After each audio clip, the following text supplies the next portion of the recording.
नमस्कार, मैं हूं आशुतोष और आप देख रहे हैं सत्यहिंदी.com। सत्यहिंदी.com में खास कार्यक्रम आशुतोष की बात में आपका स्वागत है। उत्तर प्रदेश के 2 राउंड की पोलिंग हो चुकी है।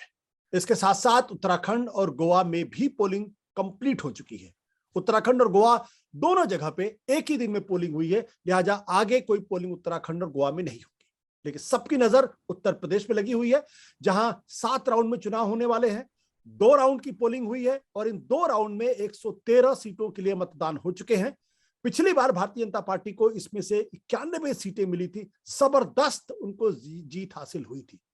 अब इन 2 राउंड में जो पोलिंग हुई है, इस 2 राउंड को लेकर राजनीति क्या कुछ संदेश दे रही है?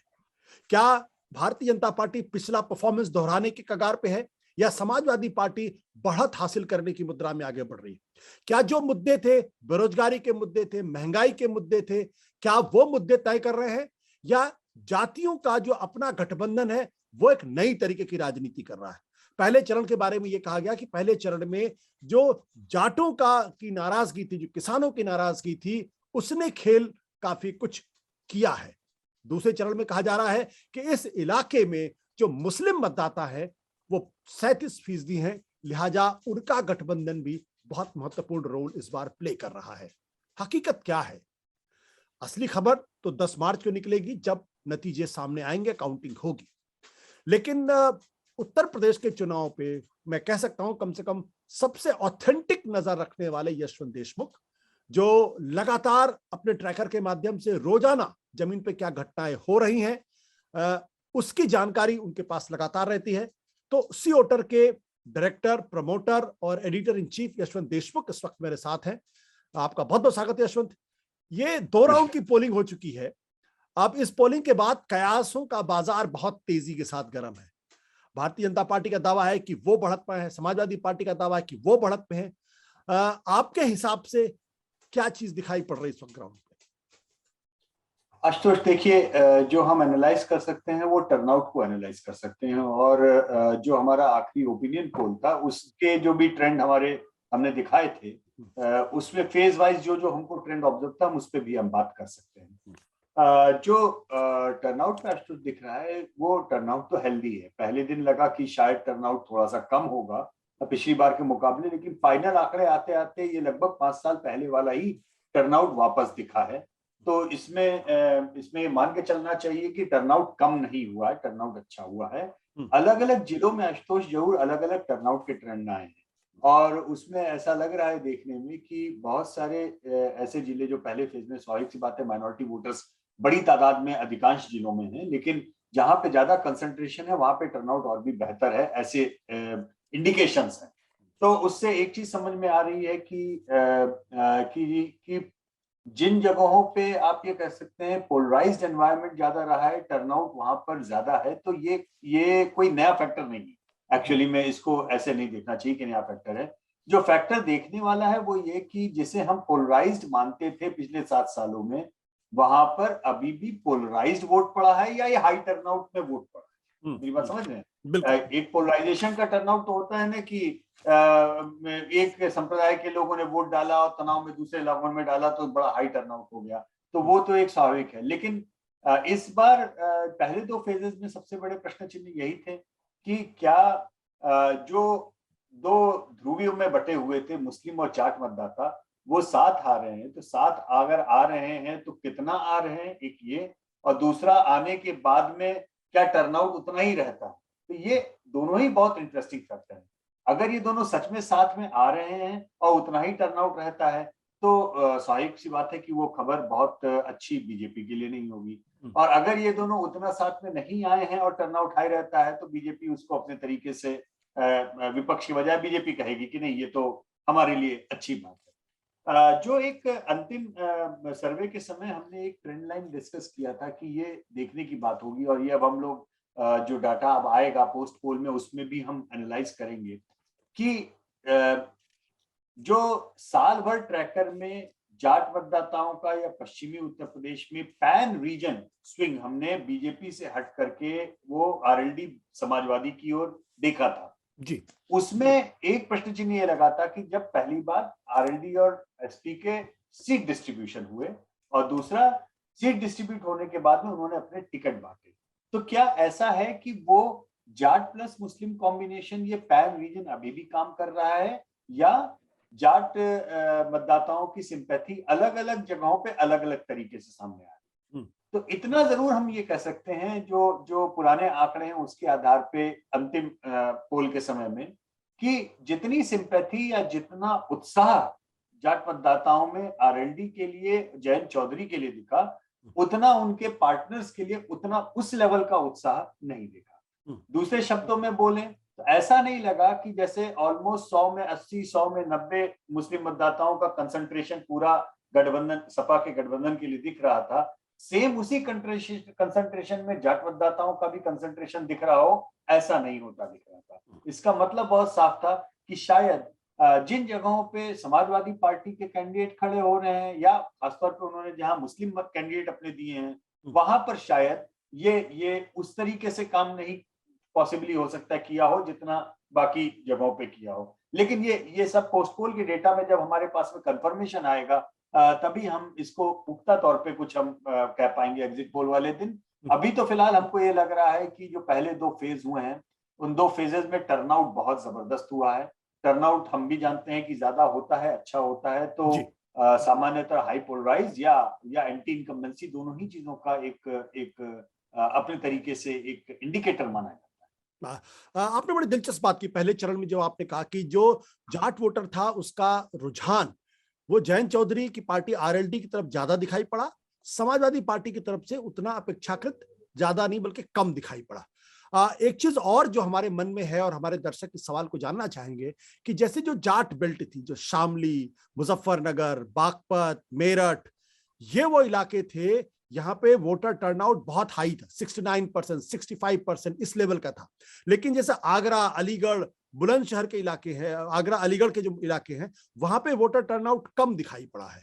तो क्या ये कह सकते हैं कि शामली, मुजफ्फरनगर और बागपत जैसे इलाकों में तो बीजेपी को नुकसान हो सकता है, लेकिन आगरा अलीगढ़ जैसे इलाकों में उसको नुकसान नहीं हुआ, क्योंकि यहां पर वोटर का बिहेवियर या पैटर्न थोड़ा अलग दिखा है? क्या मैं गलत कह रहा हूं? नहीं आशुतोष, आप बिल्कुल सही कह रहे हैं, क्योंकि देखिए एक तो अच्छे टर्नआउट का इंडिकेटर केवल ये होता है ना, उत्साह। किसी भी जगह का लोगों के मतदाताओं में उत्साह किस पार्टी का रिलेटिव फिर ज्यादा दिखता है। तो इसके लिए कोई सर्वे की आवश्यकता नहीं समझने में के लिए इस बार पश्चिमी उत्तर प्रदेश में आरएलडी के मतदाताओं का उत्साह अभूतपूर्व था। इसमें मतलब सारे आप मीडिया की रिपोर्ट देख लीजिए, आप ग्राउंड पे जाके देखिए, तो जयंत चौधरी के लिए उत्साह तो जबरदस्त था, इसमें कोई शक। और अगर एंटी इनकम्बेंसी का सेंटिमेंट बहुत सारे छोड़ के बोले किसी भी उसमें, तो हाई टर्नआउट उसमें भी आता है।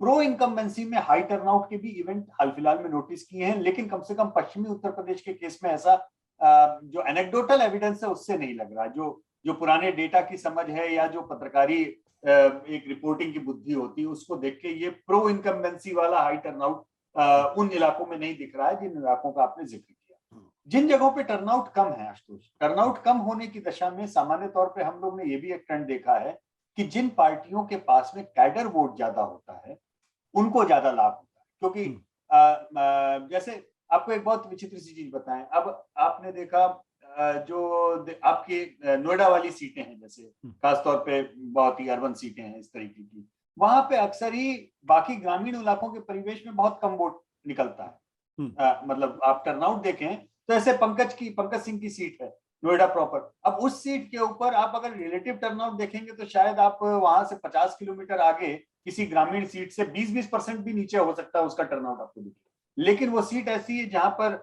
1-1 लाख के मार्जिन से बीजेपी जीतती आई है।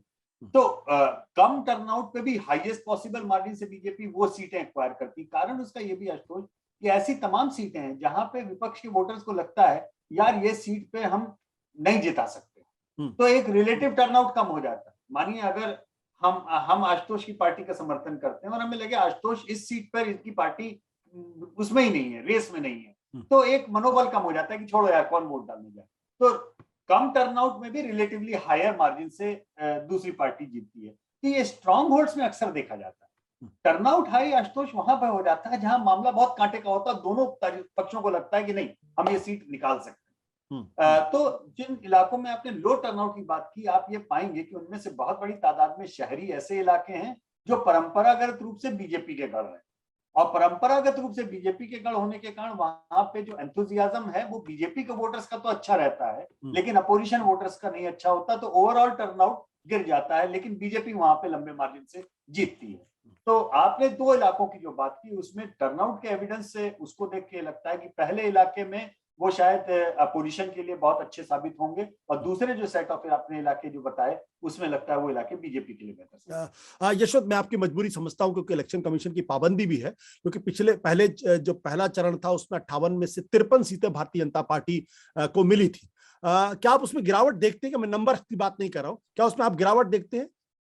नहीं, जो हमारे ट्रैकर है उसमें हमने लगातार 6 महीने से ये बात बोली थी कि जो अगर आप मैं केवल प्री पोल सर्वे और उसके ट्रैकर के हिसाब से अभी मैं आपको बता रहा हूँ, नया कुछ भी नहीं बता रहा हूँ आशुतोष, कि एक यू शेप्ड जैसा था। मतलब अगर आप पश्चिम से शुरू करें तो पहला और दूसरा चरण, इनफैक्ट दूसरा चरण, ये हमने बहुत शुरू में बताया था कि बीजेपी के लिए सबसे खतरनाक होने वाला है, सबसे ज्यादा कठिन समस्या बीजेपी के लिए दूसरे चरण में होगी।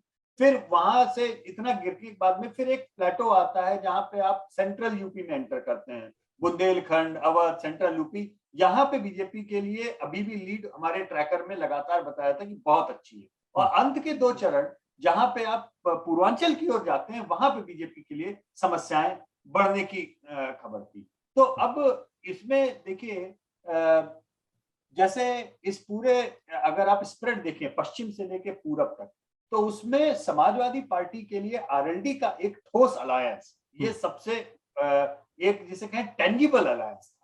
उसके बाद में पहले दो चरणों में तो वो ठोस अलायंस की बात हुई, उसके बाद के 3 चरण जो है उसमें कोई अलायंस या कोई चीज नहीं है, जहां पे बीजेपी का ट्रेडिशनल वोट बहुत हाई है, और हो सकता है कि बीजेपी लंबे मार्जिन से वहां पे कमबैक, आपको खबरें आए ग्राउंड रिपोर्ट की, फील्ड रिपोर्ट की। और अंत के दो उसमें पूर्वांचल में फिर से बीजेपी को बहुत सारे हैमरेज जो है छोटे छोटे हैं, वो आरएलडी की तरह से बड़ा कोई एक जाट वोट का एक बड़े उसका हैमरेज नहीं है, लेकिन अब वो स्वामी प्रसाद मौर्य चले गए तो वो मौर्य और कुशवाहा मतदाताओं का एक बात हो गई, या ओम प्रकाश राजभर हैं तो राजभर वोट। तो ये तीन चार जिलों वाले जो हैं, अगर आप इनको जोड़ेंगे तो 10-12 जिले ऐसे होते हैं जहां नॉन यादव ओबीसी के अंदर ऐसे कास्ट स्पेसिफिक ब्लीडिंग्स ये बीजेपी को परेशान कर रही है पूर्वी उत्तर प्रदेश। तो जहां पश्चिम का वोट पड़ा है रिलीजियस पोलराइजेशन पे काफी हद तक, पूरब का वोट काफी हद तक डिसाइड होगा आशुतोष कास्ट के पोलराइजेशन पे, मिडिल वाला जो है वो रॉक सॉलिड बेस है जो बीजेपी का है, उसमें कोई नहीं। तो ये चीज एक यू शेप्ड आप एक तरह से मान सकते हैं कि जो उत्तर प्रदेश की कहानी है फिलहाल आने वाले में आप ऐसे ही देखेंगे। ठीक है, अगर सेकंड फेज के बारे में बातचीत करें, जिसके बारे में आपने कहा कि बीजेपी को सबसे ज्यादा नुकसान होता हुआ आपके ट्रैकर में दिख रहा है, हमारे दर्शक को हम बार बार उनको बताते रहे कि ये वो इलाका है जहां 55 में से 38 सीट भारतीय जनता पार्टी को पिछली बार मिली थी, 15 सीटें समाजवादी पार्टी को मिला था, बीएसपी का खाता नहीं खुला था और कांग्रेस के खाते में सिर्फ 2 सीट गई थी, और पिछली बार कांग्रेस और समाजवादी पार्टी के बीच में गठबंधन था, तो मान सकते हैं कि 17 सीटें उनके पास थी। लेकिन ये वो इलाका है जहां 37% मुस्लिम्स रहते हैं और 17% दलित रहते हैं। तो इसमें जाहिर सी बात है 38 का आंकड़ा तो मेंटेन करना भाजपा के लिए बहुत ही मुश्किल लग रहा है, जैसा मैं आपकी बातों से समझ पाया हूं। तो ये जो जैसे मुरादाबाद का इलाका है या फिर सहारनपुर का इलाका है, अमरोहा, बिजनौर, रामपुर, इन इलाकों में अगर मैं आपकी बातों के हिसाब से जाऊं तो मैक्सिमम डैमेज बीजेपी को हो रहा है। आपने बिल्कुल आंकड़े बिल्कुल सही बताए। अभी ये जो थे पहले फेज में आशुतोष जो गया कंपोजिशन अगर आप देखें तो वहां पहले फेज में करीबन 22% मुसलमान थे और करीबन 18% दलित पॉपुलेशन। 18% में आधे से ज्यादा जो था वो पॉपुलेशन वो जाटा मतदाताओं की थी, जिसे आप कह सकते हैं जो बीएसपी का कोर वोट है अगर आप वैसे देखें। दूसरे फेज में दरअसल उत्तर प्रदेश में सबसे ज्यादा कंसंट्रेशन अगर मुस्लिम मतदाताओं का कहीं पर है तो ये दूसरा फेज था जहां 36%, बिल्कुल सही आंकड़ा आपने बताया, 36% मुस्लिम और करीब 17% दलित। उसमें भी अगेन दूसरे फेज में भी करीब आधा पॉपुलेशन दलित पॉपुलेशन में जाटा मतदाताओं का है। तो अगर आप केवल आप एक उसके लिहाज से देखें तो एक मायावती जी के लिए भी ये इलाका बहुत अच्छा फर्टाइल रहा एक लंबे समय तक, क्योंकि करीब 18% और एक बात ये बात हम ना भूलें कि टर्नआउट जो है रिलेटिव जब हम बात करते हैं तो ये समाज के वो दो सेगमेंट हैं जिनका टर्नआउट रिलेटिव हमेशा ज्यादा होता है। मतलब आप इलेक्ट्रेट के बीच में आपको ये 36% और 18% लगेगा, लेकिन जो एक्चुअल वोट पड़ने वाले हैं, अगर आप एक्चुअल वोट पड़े हुए में उनका कंपोजिशन देखें तो वो 36 के बजाय आपको 40% और 18 के बजाय 22-23% दिखाई देगा। दूसरे शब्दों में बोलें तो पड़े हुए वोटों में इन दोनों वोटों का कंपोजिशन ऑलमोस्ट 60 से 70% होने की संभावना रहती है।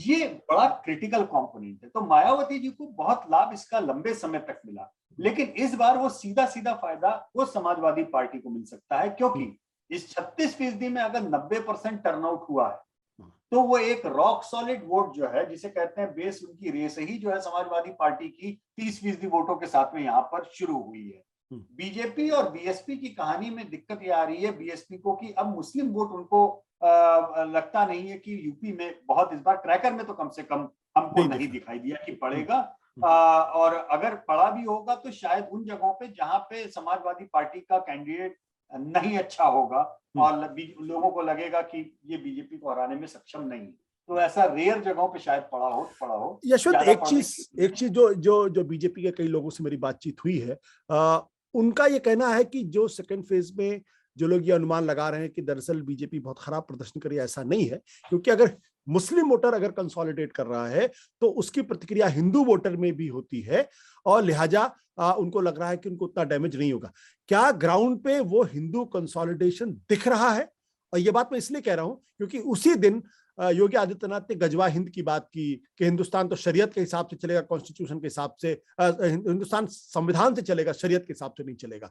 तो इसका मतलब ये था कि कहीं ना कहीं वो मुस्लिम मतदाताओं का एक डर दिखाने की कोशिश कर रहे थे और हिंदू वोटरों को कंसोलिडेट करने की बात कर रहे थे। तो क्या हिंदू कंसोलिडेशन दिखाई पड़ा? नहीं, आशुतोष, उनकी बातों को हम हल्के में नहीं ले सकते, क्योंकि मुझे याद है कि ये वही इलाका आशुतोष जहां पे 2019 में दरअसल जब हम सपा बसपा ग्रैंड अलायंस की बात कर रहे थे, उस समय हमने सबसे ज्यादा इम्पैक्ट और डैमेज की जो कैलकुलेशन किया था वो इन्हीं इलाकों में किया था। और अंदाजा ये था कि ये दोनों का वोट बैंक जो है, ये जैसा कि मैंने अभी आपको बताया कि कई इलाकों में तो दलित और मुसलमान वोट ही मिलाकर 60% 70% तक भी ऐसे सेगमेंट पहुंच जाते हैं, और औसतन पूरे में आया कि 45% तो है ही है। तो बीजेपी का चूंकि वोट 40-42 था और इनका मैथमेटिकल अलायंस 45% पे था, 44-45 पे, तो ऐसा लगा कि इन इलाकों में तो मामला बिल्कुल स्वीप कर जाएगा।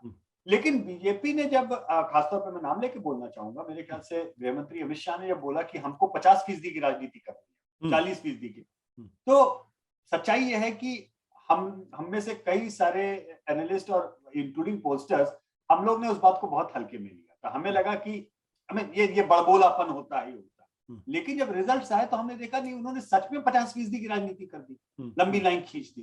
तो वो 50% की राजनीति बिना काउंटर पोलराइजेशन के हो ही नहीं सकती। इसका मतलब ये था कि 2019 में इन इलाकों में अगर 90% मुसलमान एक साइड में पड़े थे तो 90% हिंदू भी दूसरी साइड में पड़े।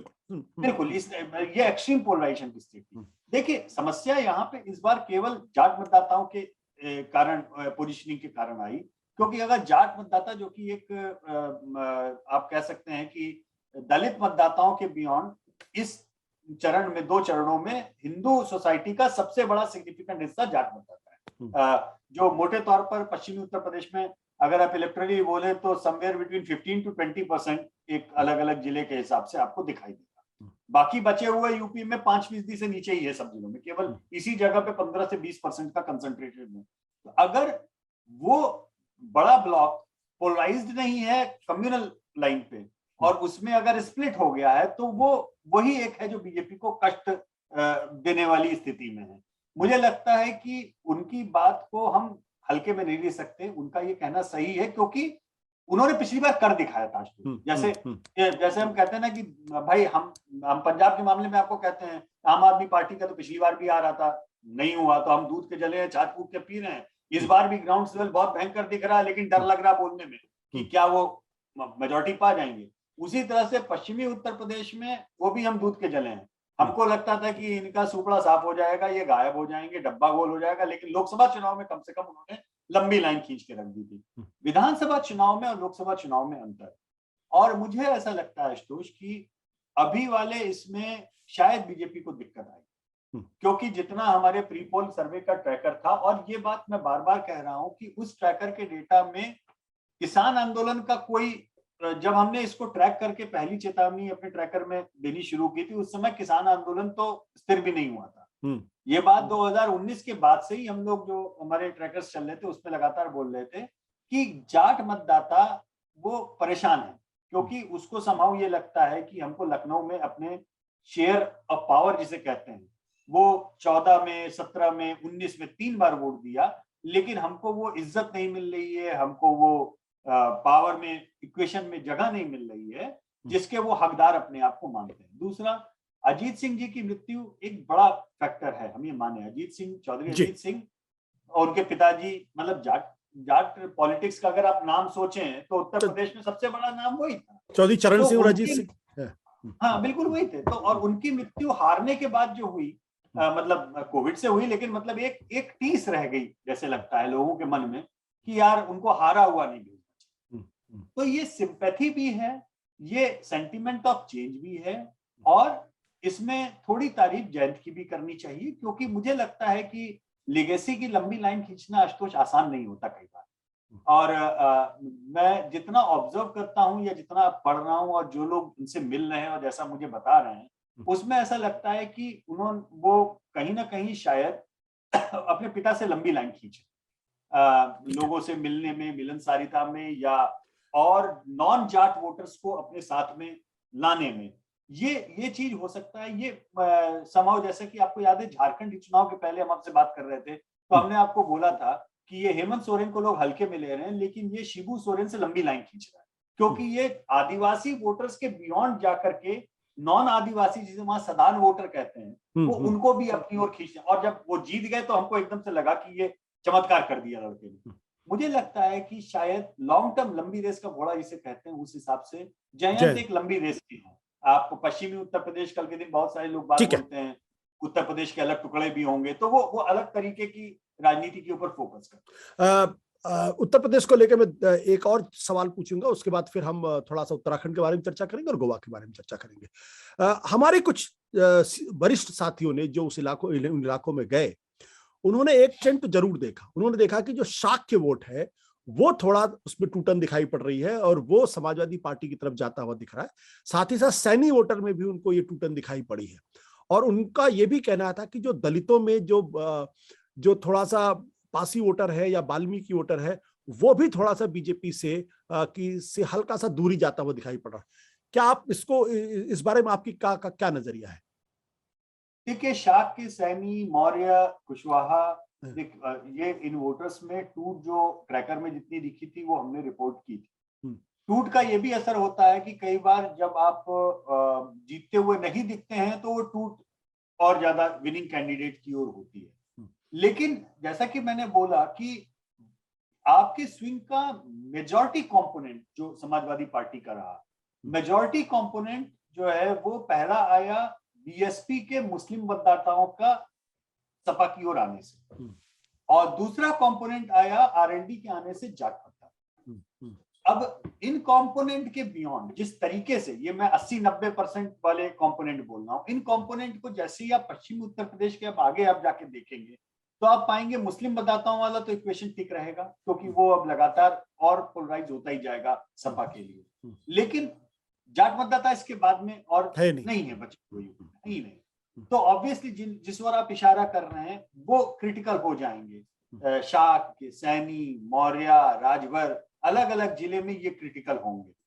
अंतर केवल यह है कि क्या जिस तरह से जयंत पैन रीजन जाट और नॉन जाट एंटी इनकम्बेंट मतदाताओं के लिए एक नाम बन गए पश्चिमी उत्तर प्रदेश में, रैलिंग पॉइंट हो गए, क्या स्वामी प्रसाद मौर्य या ओम प्रकाश राजभर उसी लेवल पे अपनी नेतागिरी को ले जा पाएंगे?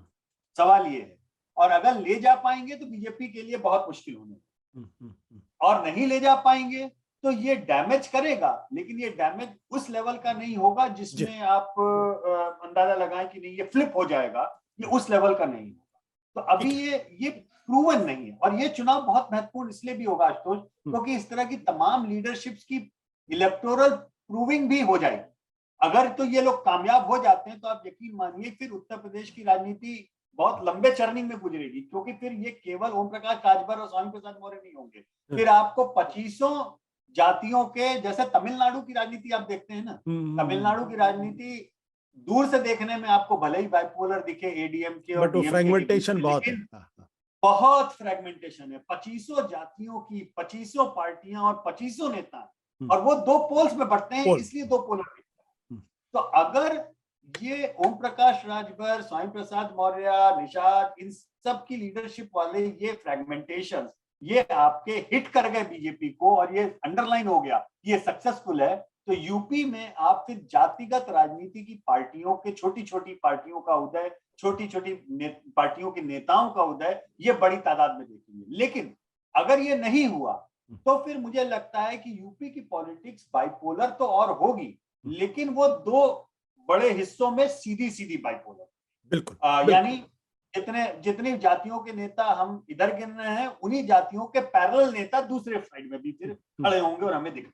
ठीक है, अब उत्तर प्रदेश से हटकर अगर हम उत्तराखंड की तरफ जाएं, उत्तराखंड में तो पोलिंग हो चुकी है, वहां आपको क्या लगता है, क्या वहां तस्वीर कुछ क्लियर होती हुई दिखाई पड़ रही है?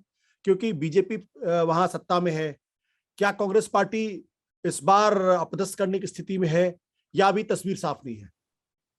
देखिए, टर्नआउट तो अच्छा हुआ है उत्तराखंड में, टर्नआउट कम नहीं हुआ, और टर्नआउट अगर कम होता तो मैं मानता कांग्रेस के लिए अच्छा नहीं, क्योंकि जैसा कि मैंने बोला कि लो टर्नआउट में कैडर बेस्ड पार्टीज बहुत अच्छा परफॉर्म करती हैं अपने लोगों को निकाल कर। टर्नआउट अच्छा होना मतलब कांटे का संघर्ष। अगर टर्नआउट पिछली बार से क्रॉस कर जाता तो मैं बोल देता आपको बहुत कि मोस्ट प्रोबेबली ये एंटी इनकम्बेंट वर्डिक्ट है। कांग्रेस अच्छा लड़ रही है वहां पर, और बीजेपी के लिए आसान रहा नहीं होने वाला। अब ये तो पोस्ट पोल के आंकड़े जब आएंगे तो हमको ज्यादा क्लैरिटी आ जाएगी कि वहां पर क्या है। लेकिन एक चीज जरूर मैं कहूंगा कि 3 मुख्यमंत्री बदलकर आज तक कोई सत्ता में वापस नहीं आया है। चुनावी इतिहास को अगर आप देखें, कोई नहीं। आप कांग्रेस के देखें, कांग्रेस ने महाराष्ट्र में आवाजोर मुख्यमंत्री बदले सत्ता के बाहर, कांग्रेस ने आवाजोर मुख्यमंत्री बदले आंध्र प्रदेश में सत्ता के बाहर, बीजेपी ने मुख्यमंत्री बदल के, बीजेपी ने दिल्ली में जो है सुषमा जी को तक को मुख्यमंत्री बनाया, तब भी सत्ता के बाहर। तो मुझे ऐसा लगता है मुख्यमंत्री बदल के और सत्ता में वापस आने का काम ये रेयर होता है, कम होता है। इसीलिए पंजाब में भी हम मानते हैं कि मुख्यमंत्री बदलना बहुत बड़ी चीज थी, बड़ी लाइन खींची थी, लेकिन फिर उसको, जैसे आनंदीबेन पटेल के बाद में पिछली बार बीजेपी रैंक एंड फाइल जो भी चेंज हुआ था उसके पीछे लग गई थी और अंत में चुनाव निकाला गुजरात का बीजेपी ने। पंजाब में वो रैंक एंड फाइल लगा नहीं, बल्कि रैंक एंड फाइल और आपस में लड़ गया, तो वो एक समस्या होती। उत्तराखंड में 3 बदलने के बाद में भी बीजेपी कंटेस्ट में भी रह जा रही है, तो शायद ये केवल रैंक एंड फाइल का करिश्मा। अदरवाइज इतनी बुरी तरह पराजित होना चाहिए था एंटी इनकम्बेंसी में कि शायद पता ही नहीं लगता कि वो कहां जाके उठते। तो अगर कंटेस्ट कीन है, टर्नआउट अच्छा है, तो 2 कारण हैं। एक तो बीजेपी की रैंक एंड फाइल का उनके साथ में लग जाना, दूसरा जितना हरीश रावत जैसे नेता को समय दिया जाना चाहिए था उत्तराखंड में शुरू से, 1 साल उत्तराखंड में छोड़ दिया जाता, तो वो नहीं हुआ। मुझे लगता है ये शायद ये कमी रही, और इसका नुकसान ये हुआ कि तराई में और बहुत सारे इलाकों में जब कोई आप कैंपेन ठीक से नहीं कर रहे हो, आपका नेता नहीं हो, और आप अल्टरनेटिव की तरफ खुद को मजबूती से खड़ा ना कर रहे हो, तो तीसरी जो ऑप्शंस होते हैं उनको वोट पड़ने लगता है। आम आदमी पार्टी को वोट पड़ गया, बहुजन समाज पार्टी हो सकता है कि कुछ जगहों पे अच्छा वोट पा जाए जहां पे दलित मतदाता। अब दलित मतदाता उत्तराखंड के बाइपोलर इलेक्शन में बीएसपी को क्यों जाने चाहिए? अगर बीजेपी के अगेंस्ट में आप अच्छा फ्रंट बना रहे हैं तो आपको पड़ जाना चाहिए था, लेकिन हरीश रावत को समय नहीं दिया। मुझे लगता है कि ये उनके साथ में सोचना जाती होगी। आप हंग असेंबली देख रहे हैं उत्तराखंड में या क्लियर मेजॉरिटी? कहना मुश्किल है आशुतोष, अभी इस चीज को कहना बहुत मुश्किल है, क्योंकि कई बार मैंने देखा है जब सत्ता परिवर्तन का मन बन जाता है तो लोग क्लियर मैंडेट देते हैं। हंग असेंबली लास्ट हम लोग ने कहाँ देखी थी आशुतोष? हमको मतलब गोवा में कहते हैं हंग, लेकिन मैं उसको हंग नहीं मानता। मेरा मानना है गोवा में बीजेपी को लोगों ने हरा दिया था, उनके सिटिंग चीफ मिनिस्टर को हरा दिया था, बीजेपी 13 सीट पहुंच गई, कांग्रेस ने सरकार नहीं बनाई, ये कांग्रेस की कमी। गोवा को मैं हंग वर्डिक्ट की तरह देखता हूँ, मैं इसको देखता हूँ कि वो एंकर एंटी इनकम्बेंट सत्ता विरोधी मैंडेट था। बीजेपी का जोड़ तोड़ सरकार बनाना वो अलग है, मैं उसमें नहीं जा रहा हूँ, लेकिन गोवा का मैंडेट क्लियर था। मुझे लगता है कि बड़े राज्यों में या किसी भी स्थापित राज्य में एक हंग असेंबली मुझे लगता है काफी जमाना बीत गया है कि हमने कहीं पर देखी हो। तो अगर कर्नाटक आप कह सकते हैं, कर्नाटक आप एक हिसाब से कह सकते हैं कि हम कर्नाटक हम कह सकते हैं। कर्नाटक की थोड़ी सी उलटवासी ये है ना कि हम जानते हैं कि दक्षिण कर्नाटक का जो मैसूर रीजन है वहां बीजेपी बिग जीरो रही, तो बीजेपी के लिए वहां पे 234 के मतलब आपको वो साउथ की सीटें हटा दें तो बचे हुए में बीजेपी लड़ती है। तो वो एक बीजेपी का एक अजीब सा वो पॉइंट है कि वोट कम पड़ते हैं बीजेपी को कर्नाटक में। सरकार बीजेपी की जब बीजेपी की सरकार बनी है कांग्रेस को वोट बीजेपी से ज्यादा पड़े, ये बड़ी विचित्र उलटवासिया है, क्योंकि दक्षिण कर्नाटक में जेडीएस वर्सेस कांग्रेस था, वहां बीजेपी वर्सेस नहीं। तो उत्तराखंड में आप हंग असेंबली नहीं देख रहे हैं, मिलेगा तो क्लियर मैंडेट मिलेगा। मुझे लगता है कि क्लियर मिलना चाहिए, मतलब वो टेक्निकली लोगों को हंग दिखाई दे ऐसे, और ये कांग्रेस और बीजेपी के बीच में ही होगा, कोई तीसरी फोर्स नहीं आ सकती वहां।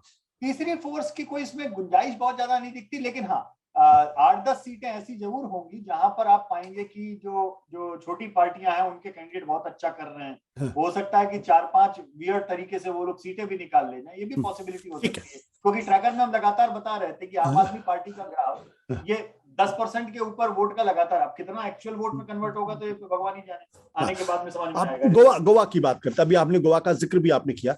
गोवा में बहुत दिलचस्प स्थिति इस बार दिखाई पड़ी, क्योंकि कांग्रेस पार्टी चुनाव के बाद पूरी तरीके से साफ हो गई, उसके पास से 2 ही एमएलए बचे। और बीजेपी के साथ दिक्कत क्या है कि मनोहर पर्रिकर इस वक्त उनके साथ नहीं है, वहां आम आदमी पार्टी भी लगी हुई है, वहां तृणमूल कांग्रेस भी लगी हुई है, वहां महाराष्ट्रवादी गोमांतक पार्टी भी है, फॉरवर्ड पार्टी भी है। तो वहां क्या दिखाई पड़ रहा है आपको? वहां भी कंफ्यूजन है या वहां स्थिति क्लियर दिखाई पड़ रही? देखिए, अगर आप ट्रैकर का डेटा देखें जो मतलब रीपोल वाला था उसमें ये कहना बड़ा आसान लगता है कि भाई बीजेपी आगे है वहां पर, ऐसा कहना, लेकिन सच्चाई क्या है कि ऑलमोस्ट 70% वोटर जो थे वो एंटी बीजेपी प्लेटफॉर्म पे थे और बिखरे हुए। तो वोटों के बिखराव होना और कांग्रेस का पोल पोजीशन पे ना आना, ये एक अगर बीजेपी को मदद कर जाए तो एक अलग बात, लेकिन उसके बियॉन्ड क्या बीजेपी का 10 साल की एंटी इनकम्बेंसी के बाद में वहां पे सत्ता में आना बनता है? ये केवल प्योरली एकेडमिक टर्म्स में या साइकोलॉजिकल टर्म्स में मुझे थोड़ा कठिन काम लगता है, लेकिन ये चमत्कार संभव है अगर सामने वाला ही एक दूसरे को गुत्थम गुत्ता होकर के आपस में काट पीट के खड़े हो जाएं, तो बीजेपी जहां खड़ी है वो अंधों में काना राजा दिखाई देगी। तो आम आदमी पार्टी ने जितने वोट गोवा में काटने हैं वो लड़ रहे हैं, तृणमूल कांग्रेस तो मतलब अब जिस तरीके से चुनाव में गई है उसमें क्या कहा जाए और क्या टिप्पणी की जाए, वो किसको काटेंगे किसको मारेंगे यही नहीं समझ में आया। गए हैं वो लोग, कहते हैं कि हम हिंदू वोट का डिवीजन करने गए थे तो उससे कांग्रेस को फायदा होगा, लेकिन जो कुछ भी उन्होंने वहां पे किया है, चढ़ाई उन्होंने जो की, जो कैंपेन चलाया, वो एंटी बीजेपी तो कैंपेन था ही नहीं, वो तो पूरी तरह एंटी कांग्रेस कैंपेन था। कांग्रेस के लोग तोड़ना, कांग्रेस के मतलब मुख्यमंत्री तक का उनका पुराना तोड़ लिया। तो इसमें कोई शक नहीं है कि ममता बनर्जी की एंट्री गोवा इलेक्शन में कांग्रेस को परेशान करने वाली थी, बीजेपी तो बहुत खुश थी और लड़ाई झगड़ा भी उन्हीं का हुआ। चिदम्बरम साहब पूरे समय, अब क्या लग रहा है आपको? अब क्या लग रहा है? अब तो वोट पड़ चुके हैं, अब क्या लग रहा है? वोट पड़ चुके हैं, वोट बहुत अच्छे पड़े। देखिए, हालांकि गोवा में टर्नआउट हमेशा से अच्छा होता रहा है, लेकिन वोट तगड़ा पड़ा है। और अगर आप सभी राज्यों में देखें तो अभी तक सबसे ज्यादा टर्नआउट गोवा का ही रिकॉर्ड हुआ है। और ऐसे में मुझे लगता है कि कंटेस्ट अच्छा होगा, लेकिन हाई टर्नआउट के स्पेसिफिकेशन पे एंटी इनकम्बेंट टर्नआउट हो तो ये मुझे आश्चर्य नहीं होगा प्योरली टर्नआउट के ऊपर करने से। लेकिन चूंकि अपोजिशन इतना ज्यादा बिखरा हुआ है, इस बिखरावट के कारण अगर कोई डिफॉल्ट गेन बीजेपी को मिल जाए तो ये एक एब्रेशन, मैथमेटिकल एब्रेशन कह लीजिए या राजनीतिक तोड़ मोड़ और उसकी गणित कह लीजिए, जो भी आप कहना चाहें उस तरीके से कर लीजिए। शायद गोवा एक जो भी वर्डिक्ट देगा वो शायद मुझे लगता है कि एक सेमीफाइनल की तरह से ट्रीट करना चाहिए, क्योंकि अभी गोवा में बीजेपी वर्सेस नॉन बीजेपी में जो नॉन बीजेपी साइड है उसका एक तरह से एक बार रीओरिएंटेशन होना बाकी है।